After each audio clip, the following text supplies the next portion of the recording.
is the electric GTI already here? Now in 2028, the new Golf GTI will come out and it won't be a hybrid. In fact, it will be an EV.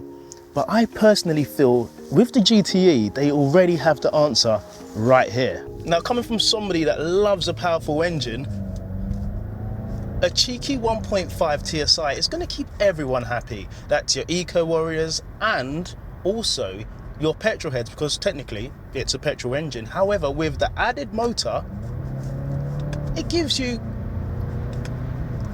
more than enough punch. Trust me. How much punch? A little bit of torque steer. And that is 60.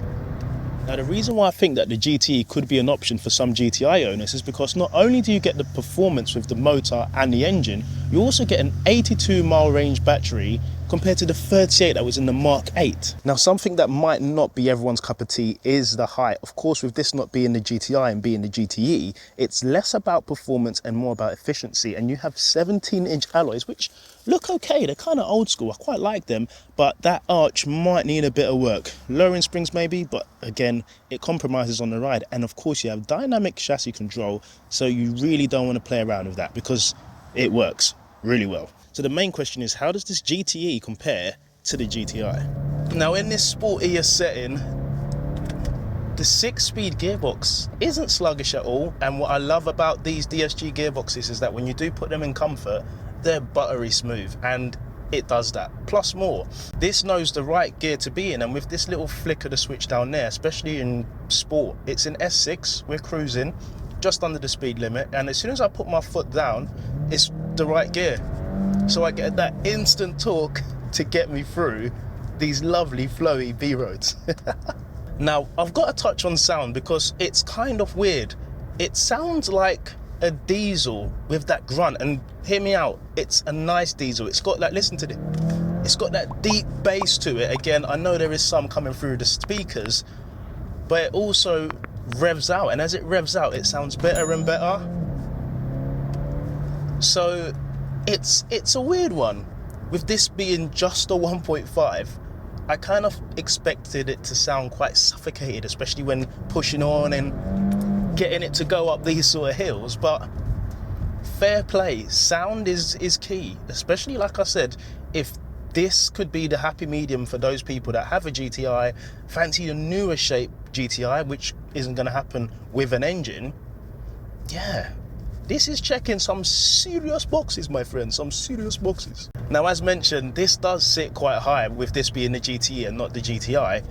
It's comfort and efficiency focused while still having performance. And despite the ride height, it's very, very compliant. Again, this does have DCC, so in this sport mode, it's firmer, but not overly firm. I believe it does share the system with, of course, the GTI, but with the GTI being a bit lower, in all honesty,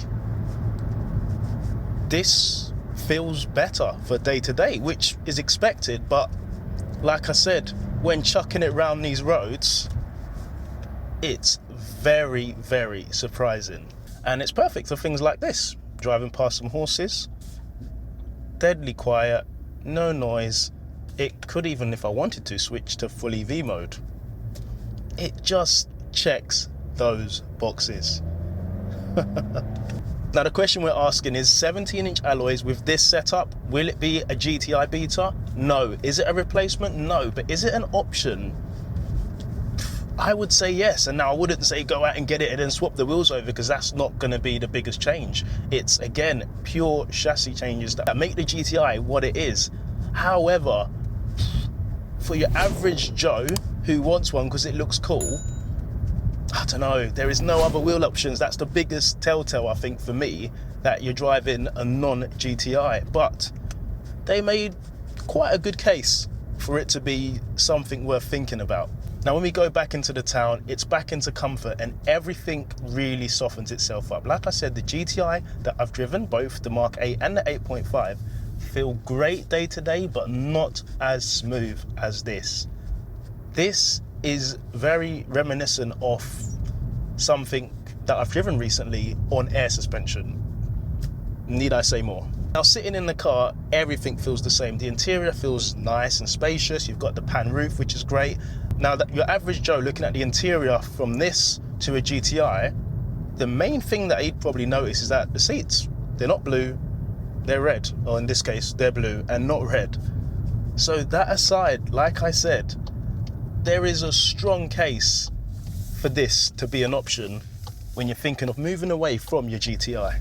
Now, in all honesty, this is a first drive video, so having driven the car for the limited time I have, on the roads anyway, it's quite hard to find the difference between the GTE and the GTI driving as a daily. Now when pushing on, of course, with the setup, you probably will get found out when you do throw it into a corner or, of course, on the track. But like I said, if we really do want to keep the GTI and keep that engine going, I don't know why I'm doing the fist, because the fist doesn't mean engine, this could be a good option. So then if you take performance out of the equation and focus on efficiency, then it's a no-brainer. You're getting good MPG from a great looking hatch that, unless you knew cars, you probably wouldn't notice what's the difference between this and, of course, a GTI.